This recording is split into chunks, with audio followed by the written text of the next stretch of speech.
မင်္ဂလာပါရှင်ကျမတို့အောင်စိုးမိုးပရိဒါစုကျိုးတက်ဆင်ဖြန့်ချီရေးမှာတက်ဆင်ပေးရတော့ပြုံးလင်မျိုးအနိစကန်ရေချမ်းစုတစ်လန်းလေးမှာတက်ပေးရတော့၃အိမ်တွဲအိမ်လေးပါရှင်အိမ်လှလှလေး၃အိမ်ကိုတက်ဆင်ပေးထားခြင်းဖြစ်ပါတယ်ရှင်လေးခွဲခြားလေးဖြင့်တက်ဆင်ပေးထားခြင်းဖြစ်ပါတယ်ရှင်အိမ်ရှင်စိတ်တိုင်းကြလက်ရာတီးတက်ခိုင်ခန့်စွာဖြင့်တက်ဆင်ပေးရတော့အိမ်လေးဖြစ်ပါတယ်ရှင်ဒီအိမ်လေးတွေဒီ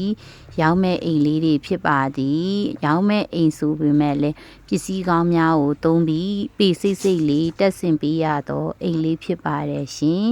အိမ်ပိုင်ရှင်အန်တီဒီပစ္စည်းကောင်းများသာသုံးပြီးတော့တက်ဆင်ပေးရတော့အိမ်လေးဖြစ်ပါတယ်ရှင်တက်ဆင်လို့တော့